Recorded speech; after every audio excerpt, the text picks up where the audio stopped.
तो स्वागत है फिर से एक और नई वीडियो में। इस वीडियो में हम बात करने वाले हैं 12th क्लास के सोशोलॉजी एग्ज़ाम पैटर्न पर आधारित most important and most repeated 30 question, यानी 30 क्वेश्चन ऐसे हैं ये जो 12th क्लास के सोशोलॉजी एग्ज़ाम के लिए मोस्ट इम्पोर्टेंट हैं, जो फरवरी में होने वाला है।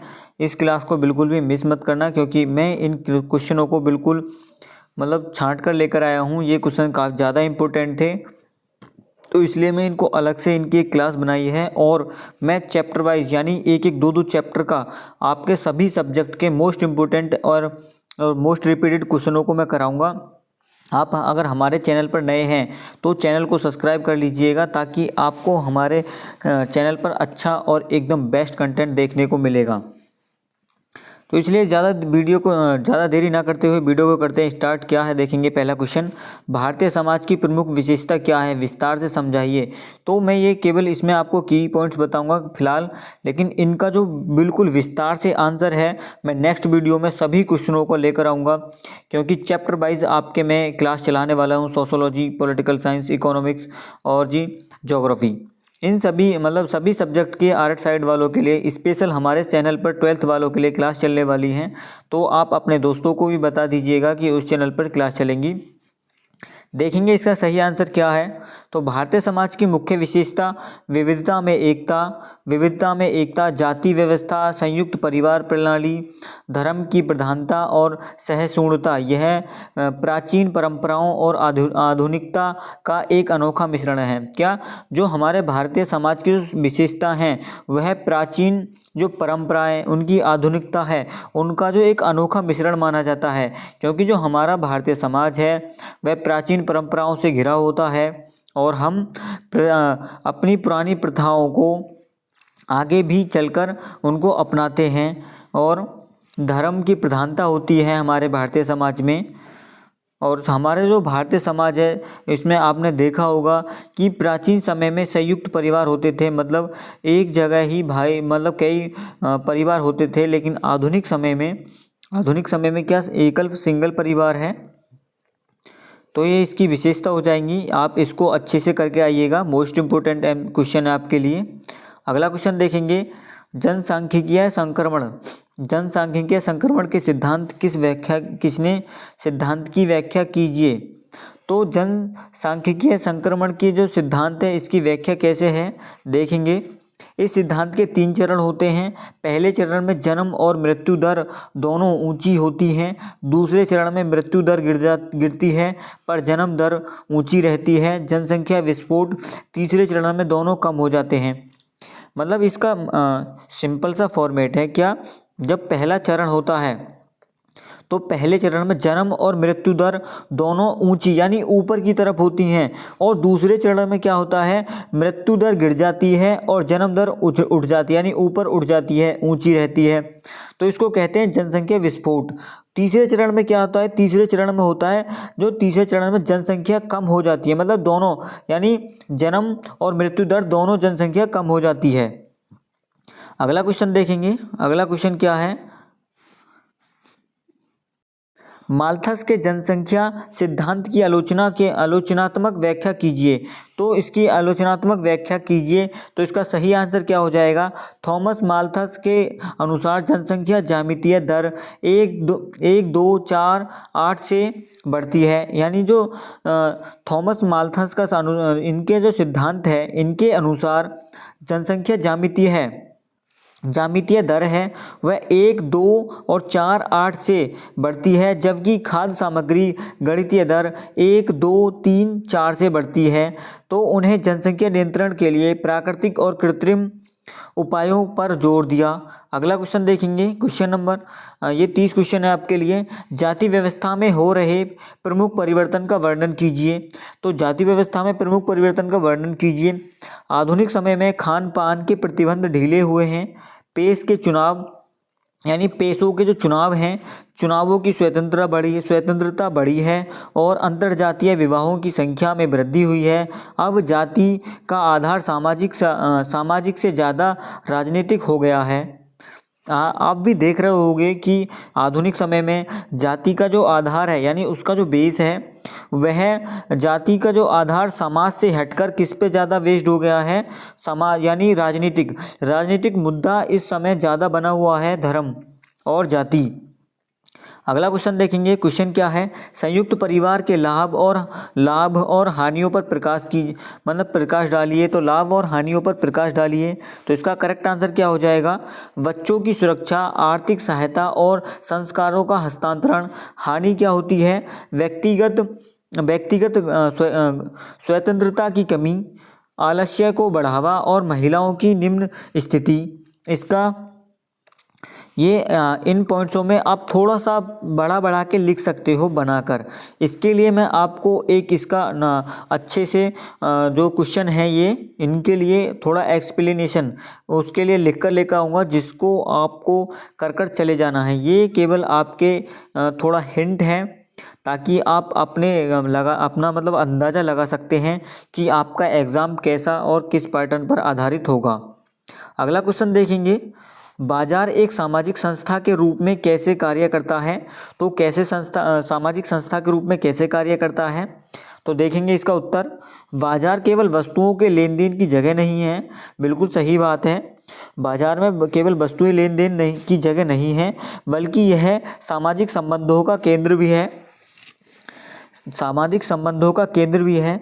जैसे आदिवासी हाट में लोग सामाजिक मेल जोल और रिश्तों को तय करने के लिए भी मिलते हैं। अगला क्वेश्चन देखेंगे। अस्पृश्यता यानी अनटचेबिलिटी क्या है, इसके उन्मूलन के लिए किए गए प्रयासों को लिखिए। तो देखेंगे इसका सही आंसर क्या है, इसका उत्तर है यह जाति आधारित भेदभाव है।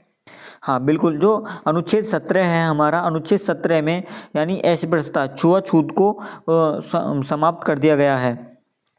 तो देखेंगे इसका सही क्या है, यह जाति आधारित भेदभाव है जिसमें कुछ जातियों को अछूत यानी कुछ जातियों को अछूत माना जाता है। अनुच्छेद 17 के तहत इसे समाप्त कर दिया गया और SC/ST एक्ट जैसे कानून बनाए गए।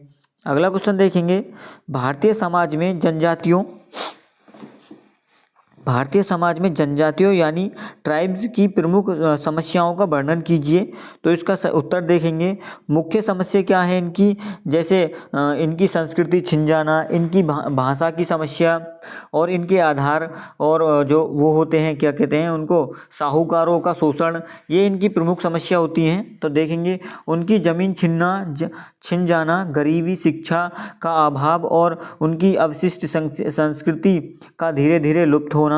और इसमें आप ऐड कर सकते हो शोषण, जैसे कि इनका साहूकारों यानी ब्याज पर पैसा देते हैं उनका शोषण। अगला क्वेश्चन देखेंगे। सांस्कृतिक विविधता का क्या अर्थ है, तो भारत को एक विविधतापूर्ण देश क्यों कहा जाता है। तो इसका उत्तर देखेंगे। उत्तर क्या है, भारत में अलग अलग भाषाएं, धर्म, खान पान और पहनावा होने के बावजूद लोग एक साथ रहते हैं। इसी को सांस्कृतिक विविधता और विविधता में एकता कहते हैं। अगला क्वेश्चन देखेंगे। सांप्रदायिकता यानी कम्युनलिज्म क्या है, तो इसके मुख्य कारण क्या हैं। तो सांप्रदायिकता के मुख्य कारण क्या हैं देखेंगे आप। उत्तर में क्या है, जब कोई धार्मिक समूह अपने हितों को देश के हितों से ऊपर समझने लगता है तो सांप्रदायिकता कहते हैं। मतलब क्या है, जब कोई समूह यानी कोई वर्ग या कोई जाति, धार्मिक समूह, वर्ग, जाति अपने हितों को देश के हितों से यानी जो हमारे देश के हितों होते हैं उनसे ऊपर समझने लगे तो क्या होता है, सांप्रदायिकता, उसको क्या कहते हैं, सांप्रदायिकता कहते हैं। इसके मुख्य कारण राजनीतिक और स्वार्थ और धार्मिक कट्टरता हो सकती है। अगला क्वेश्चन देखेंगे। औपनिवेशिक शासन ने भारतीय समाज में क्या संरचनात्मक परिवर्तन किया। इनके मैं आपको डिटेल्ड आंसर भी लेकर आऊँगा, क्योंकि मैं ये केवल आपके लिए हिंट लेकर आया था मोस्ट इम्पोर्टेंट। और आप अब हमारे चैनल से जुड़े रहिएगा। क्योंकि मैं आपके लिए अब रोज़ाना ऐसे ही वीडियोस लाता रहूँगा जब तक आपके एग्ज़ाम ख़त्म नहीं हो जाएंगे। तो देखेंगे इसका उत्तर क्या है। अंग्रेज़ों ने रेल, डाक, अंग्रेजी शिक्षा और नई प्रशासनिक व्यवस्था शुरू की, जिससे भारतीय समाज की पुरानी संरचना पूरी तरह बदल गई। अगला क्वेश्चन देखेंगे, सांस्कृतिक यानी संस्कृतिकरण की अवधारणा को स्पष्ट कीजिए। तो संस्कृतिकरण पहले समझ लेते हैं क्या है। तो संस्कृतिकरण होता है जब कोई निम्न हिंदू जाति अपने को उच्च हिंदू जाति होने का दावा या दिखावा करती है, तो उसी को संस्कृतिकरण कहते हैं।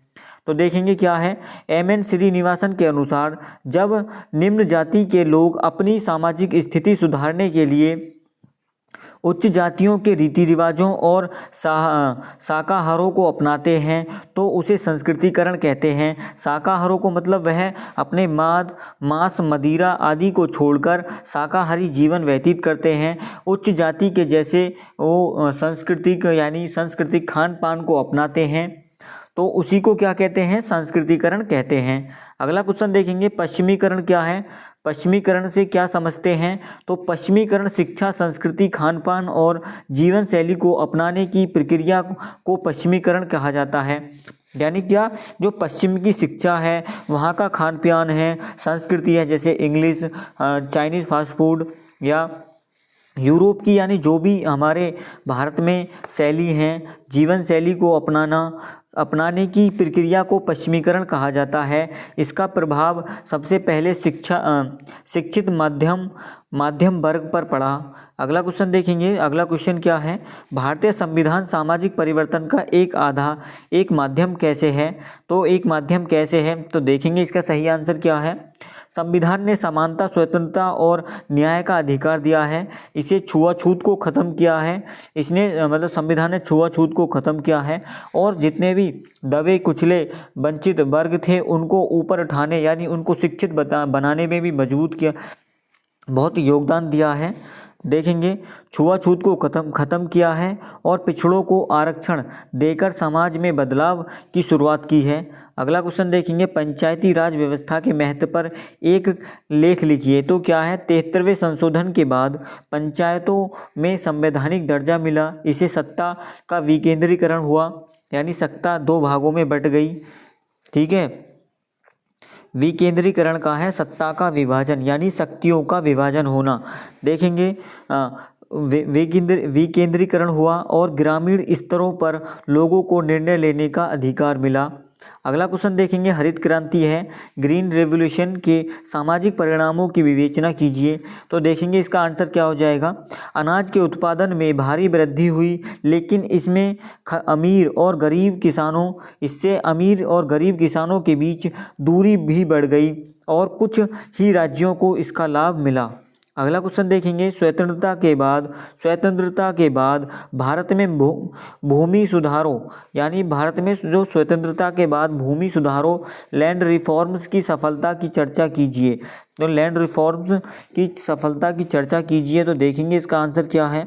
जमींदारी प्रथा का उन्मूलन हुआ, लेकिन हदबंदी सेलिंग कानून पूरी तरह सफल नहीं हो पाया, क्योंकि बड़े जमींदारों ने कानून खामियों का फ़ायदा उठाया।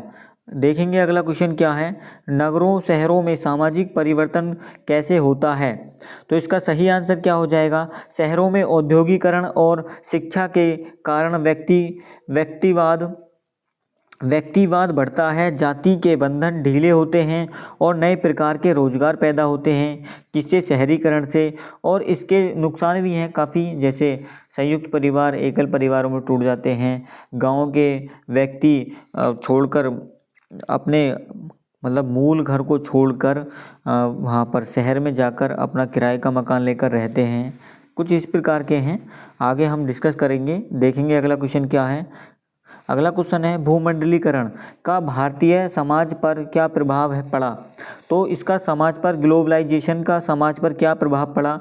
तो देखेंगे इसका उत्तर में, इससे विदेशी कंपनियों का आगमन हुआ, रोजगार के नए तरीके आए, जैसे कॉल सेंटर, और भारतीय संस्कृति का पाश्चात्य संस्कृति पर प्रभाव पड़ा। अगला क्वेश्चन देखेंगे, जनसंपर्क का साधन यानी मास मीडिया और समाज के बीच संबंधों को स्पष्ट कीजिए। तो इसका सही आंसर क्या हो जाएगा। उत्तर क्या है, टीवी, अखबार और इंटरनेट समाज को जागरूक करते हैं, लेकिन यह कभी कभी गलत सूचना यानी फेक न्यूज़ फैलाकर समाज में तनाव भी पैदा कर सकते हैं। आपने देखा होगा कि फेक न्यूज़ यानी जो गलत खबर होती हैं, गलत सूचनाएं होती हैं, समाज में काफ़ी तेज़ी से फैल जाती हैं, जिससे हमारे समाज में एक तनाव की स्थिति पैदा हो जाती है। देखेंगे अगला क्वेश्चन क्या है। अगला क्वेश्चन है सामाजिक आंदोलन क्या है, इनके प्रमुख कारण बताइए, इसके प्रमुख प्रकार बताइए। जब लोग समाज में बदलाव लाने या उसे रोकने के लिए संगठित होकर प्रयास करते हैं। प्रकार इसका मतलब क्या है, इसका सिंपल सा है। सामाजिक आंदोलन क्या है, जब किसी प्रकार का परिवर्तन चाहिए तो क्या कहते हैं उसको, सामाजिक परिवर्तन। सामाजिक आंदोलन किस लिए होते हैं, किसी बदलाव के लिए या किसी भी प्रकार के परिवर्तन के लिए सामाजिक आंदोलन किए जाते हैं। जब लोग समाज में बदलाव लाने या उससे रोकने के लिए संगठित होकर यानी एकत्र होते हैं होकर प्रयास करते हैं। तो इसके प्रकार क्या हो सकते हैं, प्रकार देख सकते हैं। सुधारवादी, क्रांतिकारी और प्रतिरोधी आंदोलन, ये प्रकार हो सकते हैं इसके। अगला क्वेश्चन देखेंगे, नारी आंदोलन ने भारत में महिलाओं की स्थिति को कैसे बदला। तो इसका सही आंसर देखेंगे, महिलाओं को शिक्षा, संपत्ति का अधिकार और कार्यस्थल पर सुरक्षा दिलाने में इन आंदोलनों की भूमिका रही है। अगला क्वेश्चन देखेंगे। अगला क्वेश्चन है दलित आंदोलनों ने के मुख्य उद्देश्य का वर्णन कीजिए। तो इसका उत्तर देखेंगे। उत्तर में क्या है, आत्मसम्मान की प्राप्ति, जातिगत भेदभाव का अंत और समाज में समान अधिकारों की मांग करना इन आंदोलनों का मुख्य लक्ष्य होता है। अगला क्वेश्चन देखेंगे, पर्यावरण चिपको आंदोलन, जैसे पर्यावरण आंदोलन, चिपको आंदोलन के महत्व को समझाइए। तो इसके उत्तर में देखेंगे, इसको मतलब की पॉइंट्स हैं ये आपके लिए। आप इसको बनाकर भी लिख जाएंगे तो आपके पूरे एग्ज़ाम में नंबर मिलेंगे। और इनके एक लॉन्ग टर्म में आंसर भी लेकर आऊँगा, जिससे आपको शॉर्ट क्वेश्चन की तैयारी लॉन्ग से ही हो जाए। और मैं कोशिश करूंगा कि ज़्यादा से ज़्यादा लॉन्ग क्वेश्चन की ही वीडियो बनाई जाए। तो देखेंगे इसका आंसर, ये आंदोलन प्राकृतिक संसाधनों, जल, जंगल, ज़मीन को बचाने और विकास के नाम पर हो रहे विनाश को रोकने के लिए किए गए थे। अगला क्वेश्चन देखेंगे, किसान आंदोलन के प्रमुख मुद्दों पर प्रकाश डालिए। तो फसलों का सही दाम न मिलना किसान आंदोलन का क्या है, प्रमुख मुद्दा है। कर्ज की माफ़ी, यानी जब किसानों कर्ज में डूब जाते हैं, लोन ले लेते हैं अपने खेतों पर, तो कर्ज की माफ़ी और कृषि संबंधी नए कानून का विरोध इसके मुख्य मुद्दे रहे हैं। अगला क्वेश्चन देखेंगे। अगला क्वेश्चन है धर्मनिरपेक्षीकरण क्या है। तो इसका अर्थ बताइए। जब समाज के सार्वजनिक जीवन में धर्म का प्रभाव कम होने लगता है और लोग तर्क व विज्ञान के आधार पर सोचने लगते हैं तो क्या कहलाता है, निरपेक्षीकरण का अर्थ होता है। मतलब देखेंगे कैसे है, जैसे जब समाज में सार्वजनिक जीवन को धर्म का प्रकाश, यानी जो हमारा सार्वजनिक जीवन है, एक जीवन शैली है, उस पर समाज के जीवन पर धर्म का प्रभाव, यानी जो उसका धर्म का इफेक्ट है वह कम होने लगता है और लोग तर्क यानी विज्ञान की ओर जागरूक होते हैं, वह शिक्षित होते हैं, तो उनकी जो सोचने समझने की क्षमता है वह धर्म के प्रति बदल जाती है। तो इसी को कहते हैं धर्मनिरपेक्षीकरण। क्या है, तो लोग तर्क व विज्ञान के आधार पर सोचने लगते हैं। अगला क्वेश्चन देखेंगे, औद्योगिकरण समाज की मुख्य विशेषता क्या है। तो देखेंगे, बड़ी मशीनों, श्रम विभाजन, शहरीकरण और आर्थिक लाभ की प्रधानता इस समाज की पहचान है।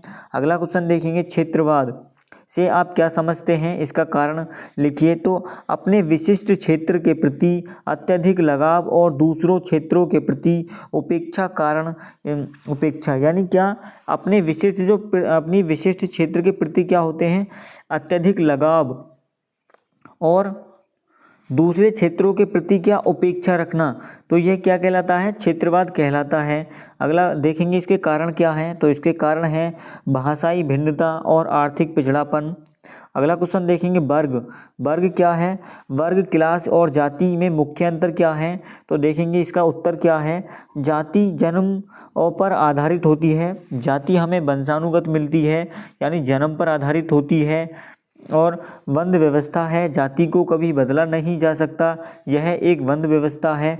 जबकि वर्ग योग्यता पर और धन पर आधारित होता है, यानी क्लास, मध्यम क्लास, फर्स्ट क्लास यानी प्रथम क्लास, द्वितीय क्लास, तृतीय क्लास, ऐसे जैसे जिसको कहते हैं हम फर्स्ट क्लास, मिडिल क्लास, लो क्लास, तो वही है ये खुली व्यवस्था है। तो हम अपने आप को शिक्षित कर कर अपने वर्ग को तो चेंज कर सकते हैं, लेकिन अपने वर्ग यानी क्लास को तो हम बदल सकते हैं, लेकिन हम अपनी जाति को नहीं बदल सकते।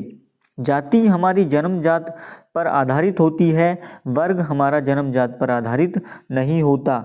इसको हम अपनी योग्यता, अपने धन के अनुसार बदल सकते हैं। अगला क्वेश्चन देखेंगे, ग्रामीण समाज में विकास और परिवर्तन की प्रक्रिया को समझाइए। तो इसका उत्तर देखेंगे, इसका उत्तर क्या है? तो इसका उत्तर है कृषि के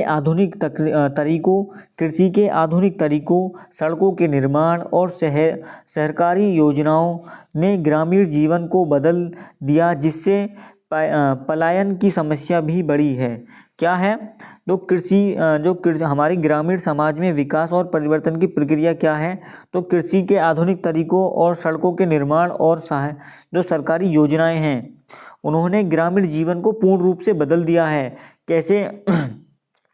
उन्होंने जैसे हमारे जो जिससे पलायन की समस्या बढ़ रही है, जैसे कि आपको पता है कि गांव से लोग अपने विकास के लिए, अपने शिक्षित व्यक्ति या शिक्षा के लिए अपने मध्य वर्ग को बदलने के लिए शहरों में पलायन कर जाते हैं, यानी गांव को छोड़कर शहर में अपने कामकाज रोजगार के प्रति गांव को छोड़कर शहर में चले जाते हैं, और इनसे संयुक्त परिवारों का विघटन हो रहा है एकल परिवारों में। तो यही कुछ प्रक्रिया है समाज के परिवर्तन की। तो आप बताएंगे हमारी क्लास आपको कैसी लगी। और मैं आपको बता दूं, आपको लॉन्ग क्वेश्चन ज़्यादा हमारी क्लास पर मोस्ट इम्पोर्टेंट हर चैप्टर से मिलेंगे। ऐसे हम क्या करेंगे, पॉलिटिकल साइंस और सोशोलॉजी और आपके ज्योग्राफी के जो भी मोस्ट इम्पोर्टेंट लॉन्ग क्वेश्चन हैं, उनको हम 2-2 चैप्टर करके या 3-3, 4-4 चैप्टर के एक साथ क्वेश्चन ले आएंगे मोस्ट इम्पोर्टेंट, जो एक ही क्लास में आपके लिए हो जाएगा कवर अप। आप जब तक आपके एग्ज़ाम आएंगे, आप हमारी क्लासों से रेगुलर बने रहिएगा, आप अपने अच्छे मार्क्स हासिल कर पाएंगे। और अपने दोस्तों के साथ हमारी क्लास को शेयर कर दीजिएगा। क्लास अच्छी लगी तो चैनल को सब्सक्राइब भी कर दीजिएगा। मिलते हैं नेक्स्ट वीडियो में। धन्यवाद। जय हिंद, जय भारत।